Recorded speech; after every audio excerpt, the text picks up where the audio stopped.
All right, class, welcome back to chapter 5 of Frindle. Okay, this is going to be a good one. And your prompt for today is, why doesn't Nick want to be a teacher's pet? Why doesn't he want to be one? So answer with about 3 sentences. And remember, it's due before the end of the day meeting. Okay, let's get started. Chapter 5, The Report. By lunchtime the next day, Nick had had a bad feeling in the pit of his stomach. Seventh period was coming. He was going to have to stand up in front of Mrs. Granger's class. The eyes of everyone in the class would be glued to his face, and Mrs. Granger's eyes would be cranked up to maximum punch power. He looked over his notes again and again. The first English dictionary, the growth of the English language, William Shakespeare, words from French and German, new words, old words, new inventions, Anglo-Saxon words, Latin and Greek roots, American English, it all became a big jumble in his mind. And his grand plan from the night before, in the harsh fluorescent light of the school day, it seemed impossible. What is it with the clocks in school? When you're planning to go to the carnival after school, the clocks in every class practically run backward, and the school day lasts for about 3 weeks. But if you have to go to the barber shop or shopping for clothes after school, zip, the whole day is over before you can blink. And today, after lunch, periods 5 and 6 went by in 2 ticks. As the seventh period bell rang, Mrs. Granger walked into the classroom, took 4 steps to her desk at the side of the room, flipped open her attendance book, glanced out at the class, and made 2 little check marks. Then, looking up at Nick, she said, "I think we have a little report to begin our class today. Nicholas?" 15 seconds into seventh period, and Nick was on stage. This lady plays for keeps, thought Nick. He gulped, grabbed his crumpled note cards and his book bag, and walked to the front of the room. He stood next to the giant dictionary on its little table. Mrs. Granger walked to the back of the classroom and sat primly on a tall stool next to the bookcases. She was wearing her blue uniform. Taking a deep breath, Nick began.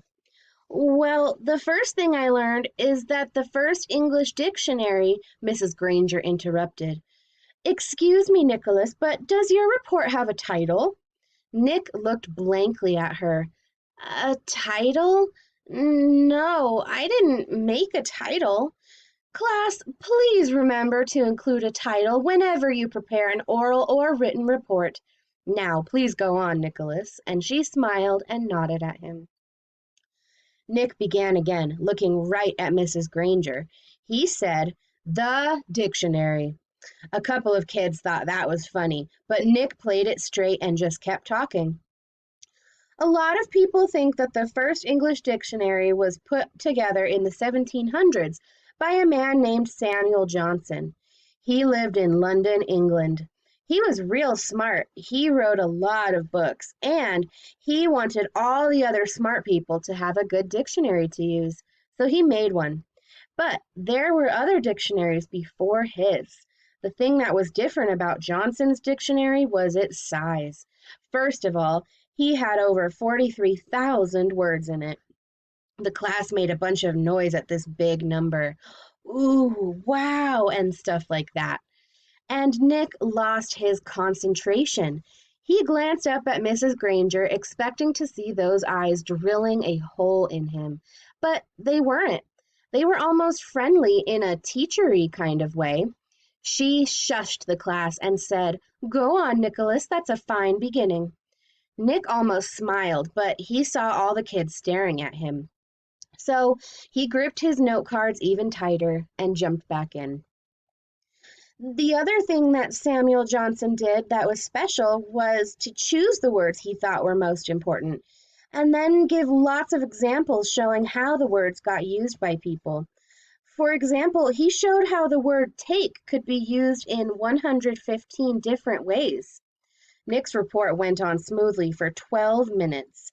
Nick was surprised at how easy it was to stand there and talk about this stuff.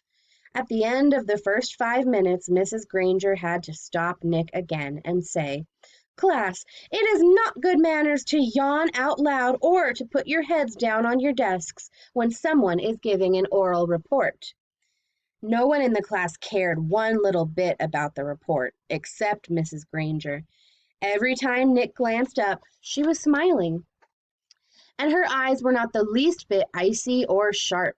She was eating this stuff up, listening and nodding, and every once in a while she would say, "Very good point," or "Yes, that's exactly right."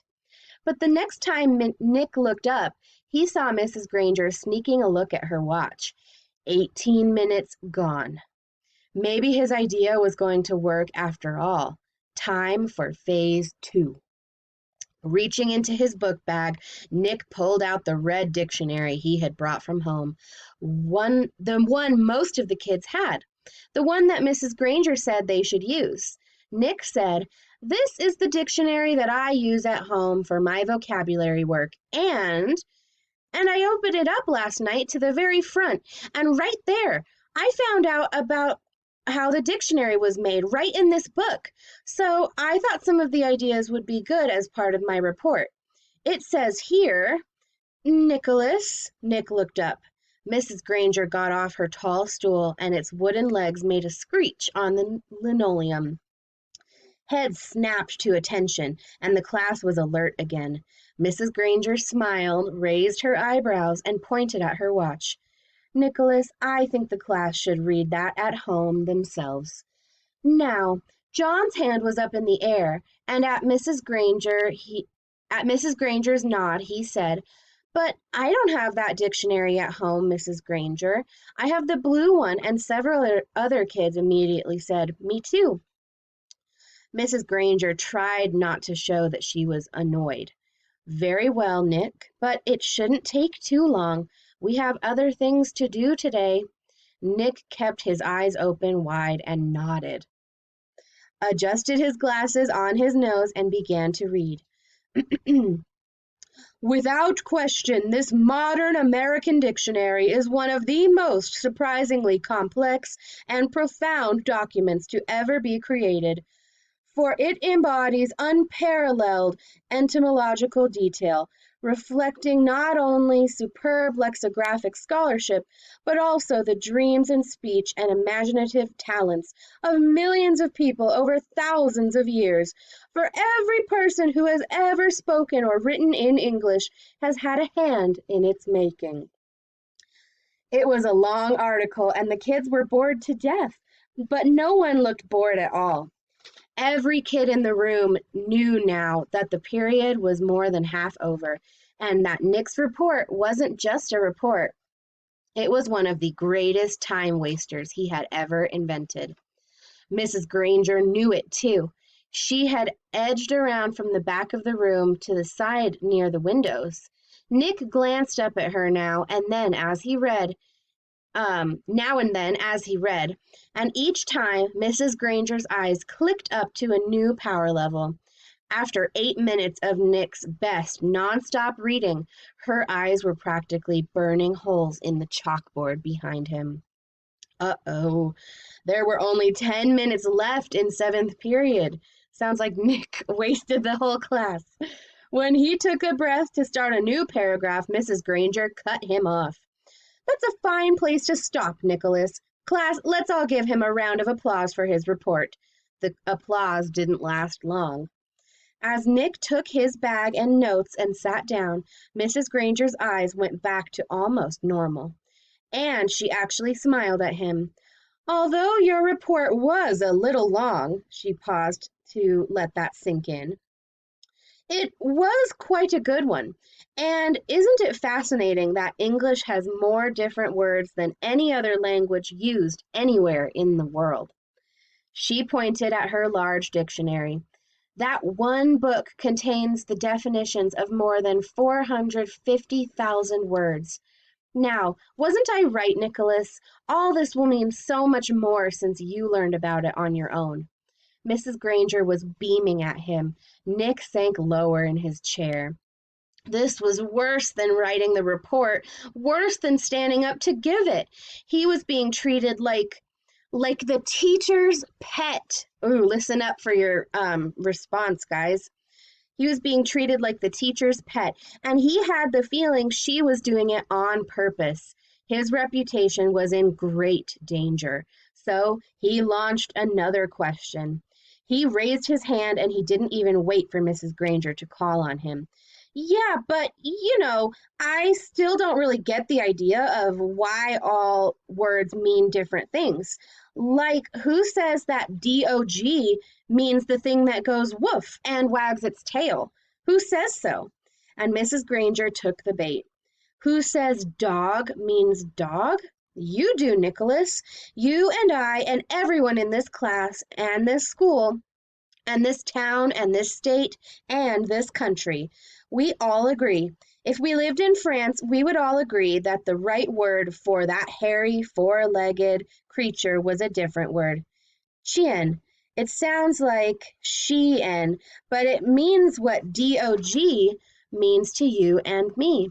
And in Germany, they say Hund, and so on, all around the globe. But if all of us in this room decided to call that creature something else, and if everyone else did too, then that's what it would be called.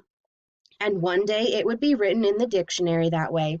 We decide what goes in that book. And she pointed at the large dictionary, and she looked right at Nick, and she smiled again. Then Mrs. Granger went on.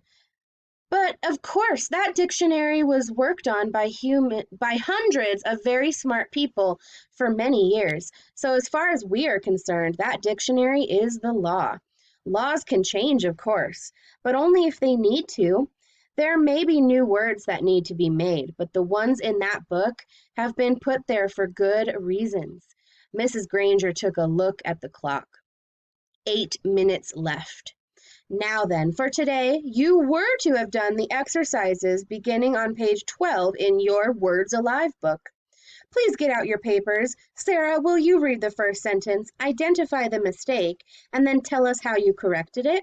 Mrs. Granger jammed the whole day's work into the last 8 minutes. A blur of verbs and nouns and prepositions, and yes, there was another homework assignment. And Nick didn't try to sidetrack Mrs. G again. He had slowed her down a little, but had he stopped her? No way. She was unstoppable, at least for today. And that is where chapter 5 ends. So I'm looking forward to reading your response. Remember, why doesn't Nick want to be a teacher's pet, right? Why might that conflict with his reputation at the school? All right, class, thanks for listening.